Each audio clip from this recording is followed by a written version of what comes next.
Yeah, it's too dark for this. Greetings, Insiders. How's everybody doing? So today's video is on MIB International, or Men in Black International.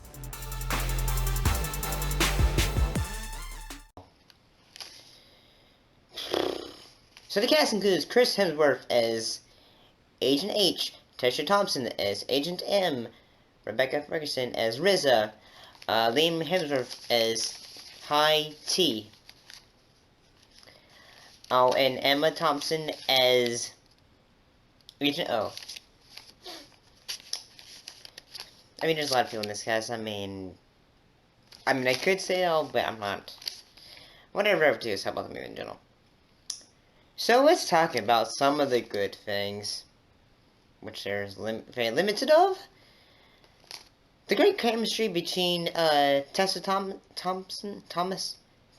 and Chris Hemsworth. They had great chemistry in Thor Ragnarok, and the chemistry they had in there has returned here as well. Yeah, I mean, they are very funny in this film. I mean, the lines that they give are, the interaction they have are funny.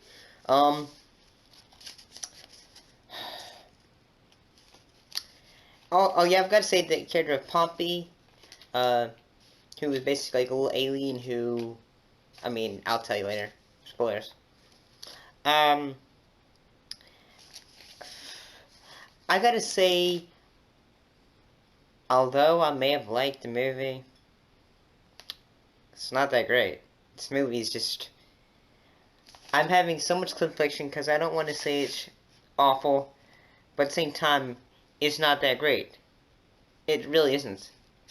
I still don't know what happened. Gary Gray, he's shown that he can make great films, whether it was Stranded Compton or The Fate of the Furious. I really don't know what happened in this film. At times the film can be quite predictable. I like some of the things like say when we go to, we're gonna go to spoiler section, so yeah. If you don't want to be spoiled for this film, turn off now and come back until you've seen the movie. Okay, have you seen the movie now? Good. Okay, we're back. I gotta say some of the things, like there's the aspect of, like, say when Agent M first goes to the London division of MIB, and she's told that they had like the great immigration, which had like a bunch of aliens. I thought that was kind of neat. Apparently there's a whole stuff that was gonna be in there, but the producer of the film, he went crazy and said, "Nope, I'm gonna do this. Here's rewrites and all that." So we're not gonna go into a whole controversy about the rewrites and all that, and all that.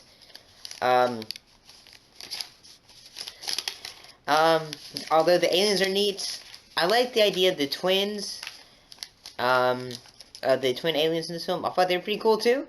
The way their alien species was really neat. Although the one thing I thought was okay.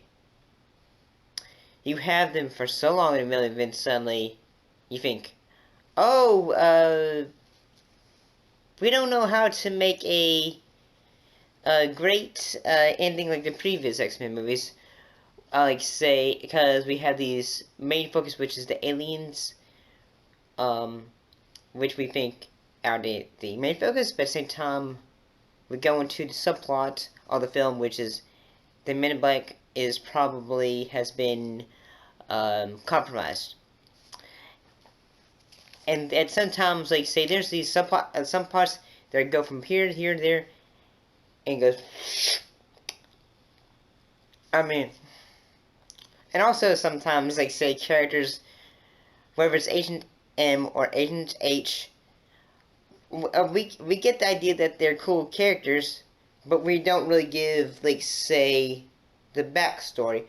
We get at the film like a flashback to Agent and Molly when she was a girl and her parents get neuralized because they see an alien, and that's all. We don't really get why she's wanting to be MIB agents, besides, well, I saw my parents get neuralized, and that's basically it. We know that Agent 8 is considered the best agent in the MIB for England, and that's it. We get a painting of him saying, with him and Agent T saving the day, and that's it. We also get some callbacks to the first Men in Black film with Agent J and K in a painting for the New York division, and we also get the return of Frank the Pug. They probably had to get a new dog because the dog from the first two films, he passed away, so and that's why he originally wasn't in Men in Black 3. I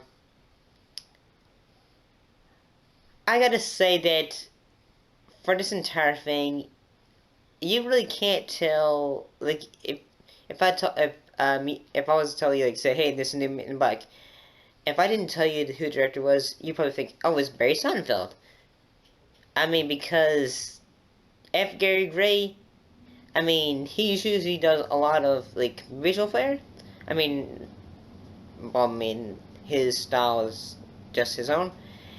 When you're watching this, you don't think, like, okay, so many times I can think, like, say, okay, this is definitely a F. Gary Gray film.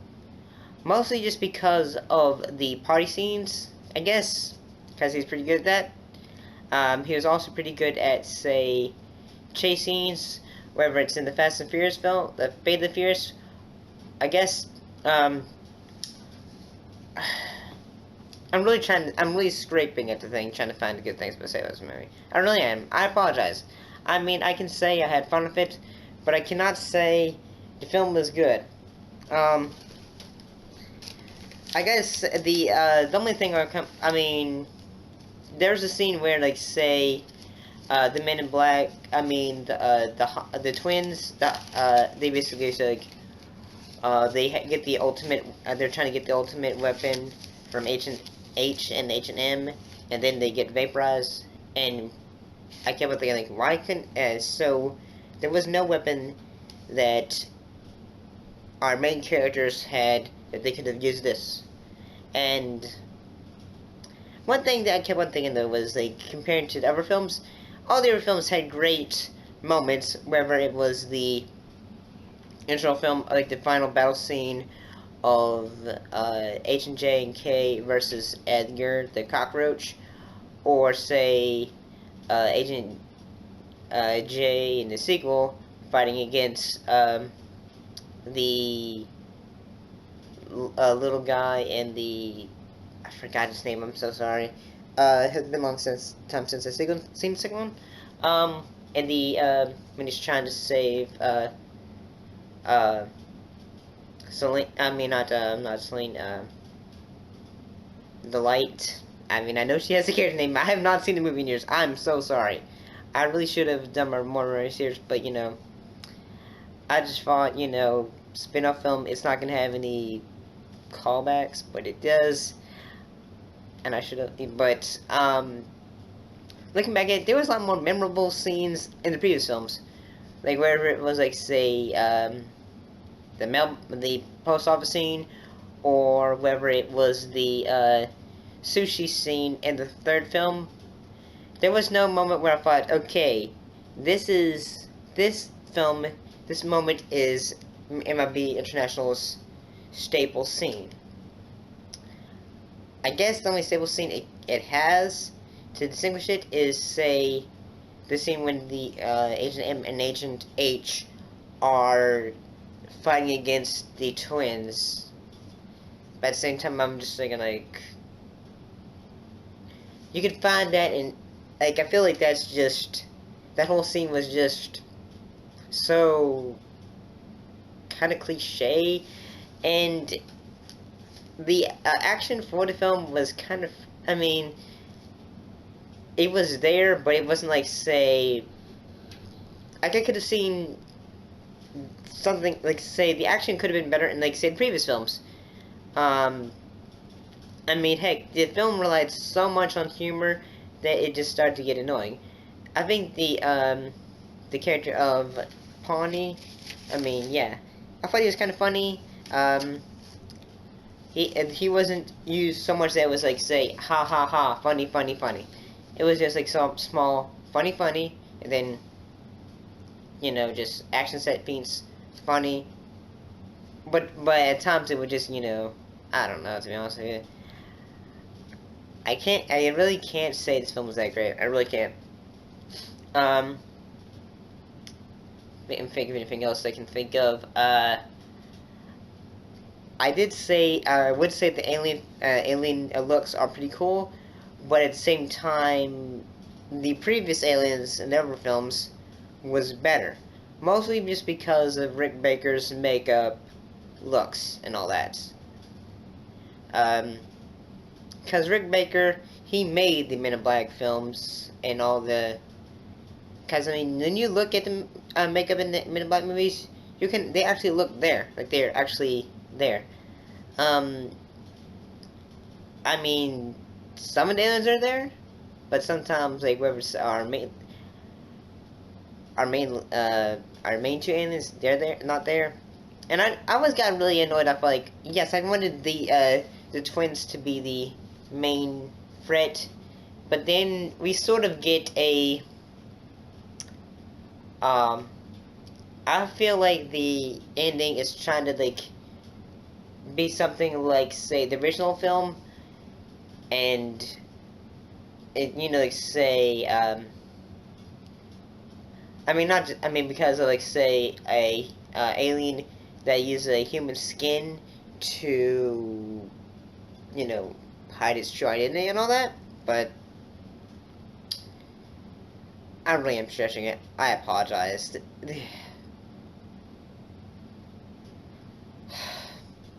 I really wanted this to be so much better. Because, I mean, originally when this film was going to be a death element, there was going to be, say, a 23 Jump Street / Men in Black, which would have been awesome, but, and I really don't, I mean, one of the things I kind of wish they could have done for this film was, I wish they could have done, like, say, in between humor and a little bit of scares, because, I mean, and also a bit more, there was no tension for this film, there was no conflicts. It's just characters go from point B to point A to point B to point C, and then finally ending at point D. And that's about it. It's just like, say they get the MacGuffin gets stolen. They have to get MacGuffin, and then MacGuffin gets not really taken, but given. Even though it's, oh, MacGuffin is in the wrong hands. We need to fight bad guy now. But overall, I mean, I really can't recommend this film. I really can't. I mean, the only good things is, like, say, whether it's sorry, the, just our lead's chemistry, that's all good. Whether it's also the, interesting aspects, like, say, it's the references to films, and the music, that's about it.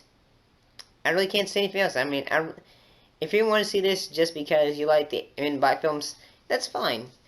I mean, if you like this film, that's awesome. I'm glad you're able to enjoy something that I didn't think was that great. But that's all I'm going to say. Thank you for watching and listen to me talk. And I'll see you in the next video, which will either be on Late Night or Shaft. Thank you for watching. See you next time. Bye-bye.